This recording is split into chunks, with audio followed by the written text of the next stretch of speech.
I don't see any way he's not ahead on the judges' scorecard. I mean a huge upset, Dan. I mean, ours, of course, Alex, are unofficial, but we have him way ahead.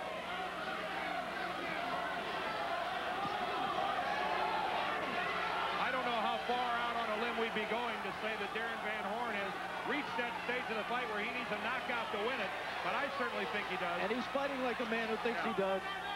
They're pushed down. And Rossi's very smart there. He's tired. He's gaining a little time.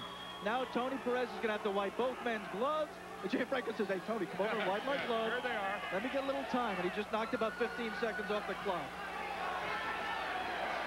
He also landed 2 good jabs trying to keep Van Horn at distance. Darren Van Horn, there's a good right. And he doesn't have much choice but to try to load up a bomb.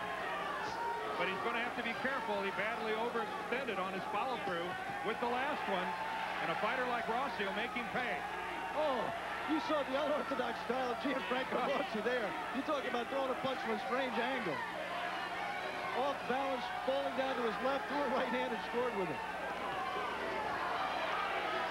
You can't try to figure this kind of a fighter out. You just have to keep throwing punches. You also have to cut the ring off more effectively than Darren Van Horn is doing it when he's on his bicycle like that. Well, Darren Van Horn, whose nickname is the schoolboy, I'm afraid right now is going to school and learning an expensive lesson at the hands of the grizzled old veteran, Gianfranco Rossi. Again, Rossi with the right uppercut on the inside. I thought that right hand that Darren caught Gianfranco with going into that previous clinch right in the temple, I think momentarily got his attention, might have stunned him a little bit, but he clinched long enough to get out of it. That is Rossi. I thought the Van Horn right hand. What'd you think of that last little string of cliches of mine? Pretty good, huh? Excellent, Dan. Excellent. You can put the book away. And there is the girlfriend of Darren Van Horn, Ann Finley, and they have been together for a while. She's well aware of what's happening. It's desperation time for Darren Van Horn. We're in the 10th round in Atlantic City.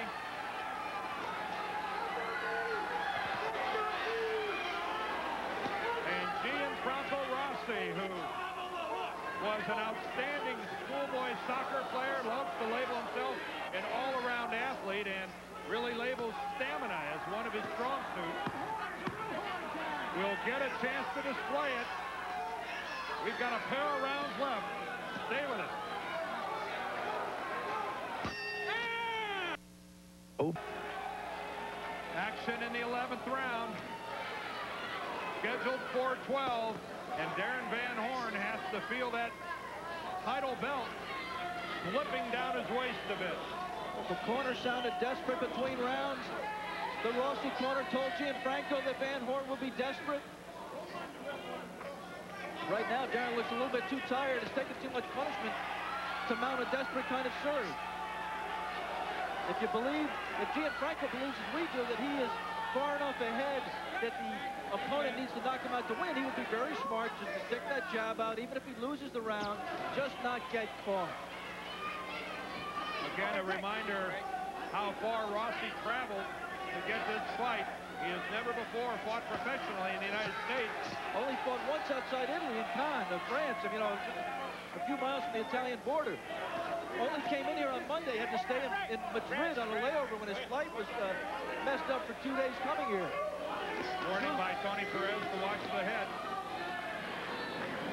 Both fighters have been in tight all day long. It's just that Rossi has been doing the majority of the damage on the break. And during the clinch, for that matter. Oh, again, kind of a glancing blow off the back of the head. Rossi's doing a smart thing here. You always worry when teams go into a... Oh, and a couple of good uppercuts, Alex. And you can see the head of Van Horn snap back. I just said you can't go into a prevent defense, even when you think you're far ahead. And he's putting some offense together.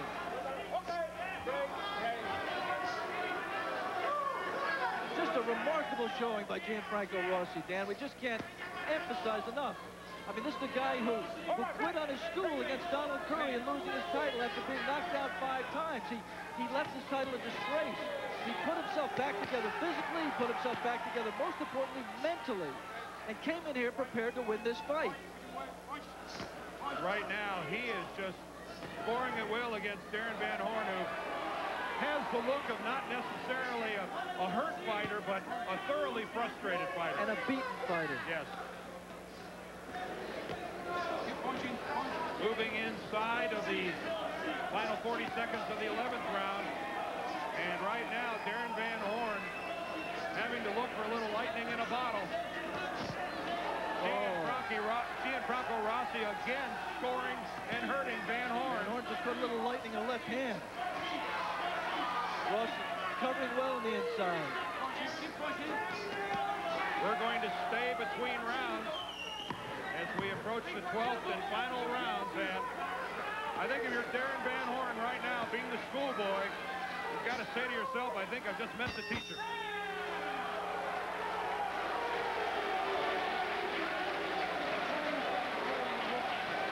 And there is Darren Van Horn's father leading in. Last round. Darren, throw a couple of jabs and a hook off the jab. Every time you throw a hook, you're landing. Jesse's been telling you the whole fight. Hook, hook, you're throwing right hands. You got to get your head over and go with that hook. Roll in with the hook and come up with a hook. All right? You got to start using your hook. You were killing him inside that round with that hook. But your feet you're smothering yourself. Come on now, Darren. Action from the 11th round. That right uppercut by Rossi. Again, the right uppercut. He's just eating them up on the inside. I thought that's enough to win that round. And that really is the type of situation, the type of infighting, Alex, where the facing world-class competition, it's obvious, it's greatly benefited Rossi. And you heard the bell. The fighters will touch gloves, and here we go, the 12th and final round from Trump Castle in Atlantic City.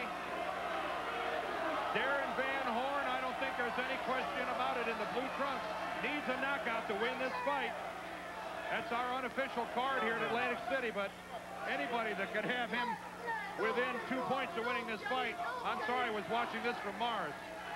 You just saw, I mean, you talk about a huge swing in the ability of a fighter in a fight. Darren Van Horn, when he won the title in February, in this same ring, if the opponent had thrown that kind of a punch at him, stepped back, countered effectively, had hand speed. Right now, he's making his opponent, Mitch, can't counter. He looks slow, just thoroughly beaten. You wonder whether the inactivity he had since when he had to take the time off because of the hand injury hurt him, whether it's ring rust, whether it's overconfidence, or whether it's just simply the fact that Gianfranco Rossi came out in that first round, did something no man had ever done before. He dropped him with a 1-2 combination, got his respect, and Darren was never able to get back into the fight. I think Van Horn, Alex, has been confused by some of Rossi's strategy. He expected Rossi to grab him and hit him. What Rossi was doing was grabbing and clutching, and there is just a good driving open field tackle by Gianfranco Rossi. Gianfranco plays football in Italy, but that's soccer, not football. That would have been for a 3-yard loss.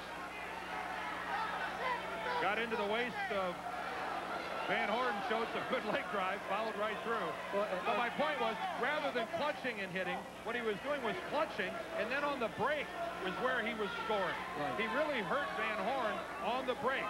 Every time, not illegally punching on the break, but in a clinch like this, he'd step back and get punching over with his right hand and land that uppercut. Exactly. Here he lands a left, right. Oh! And we're inside the final minute of the 12th round, and you could see Van Horn stunned again. And you could see the look on Gianfranco Rossi's face as he looked over to his corner with the look of victory. He gave them almost a wink. This is my fight. I'm about to become a world champion for the second time. Rossi was the WBC Super Welterweight champion back in '87 and '88. And now it appears that he's 30 seconds away from being the IBF junior middleweight title holder. We said at the top, Dan, did Rossi come? Oh! And there is another big blow by Gianfranco Rossi. Yep. That is a knockdown. His gloves hit the floor. His knee did not go down. Hey! Tony Perez gives the count to Darren Van Horn. And we've got 10 seconds left in this fight. You talk about a punctuation mark. That was it. Unbelievable upset by Gianfranco Rossi of Italy.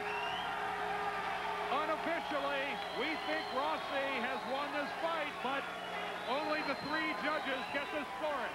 We'll be back here to Atlantic City with the decision has Gianfranco Rossi upset Darren Van Horn. We'll be right back.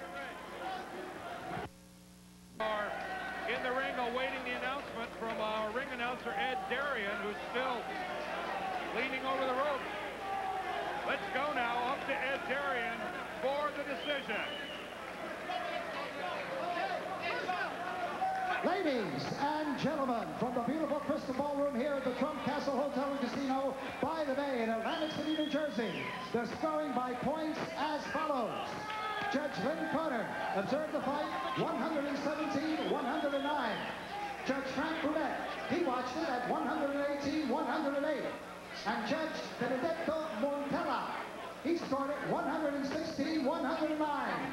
For the winner by unanimous decision and the brand new International Boxing Federation Junior Middleweight Champion, Gianfranco Rossi. Well, clearly, the judges saw it the same way we saw it here at ringside.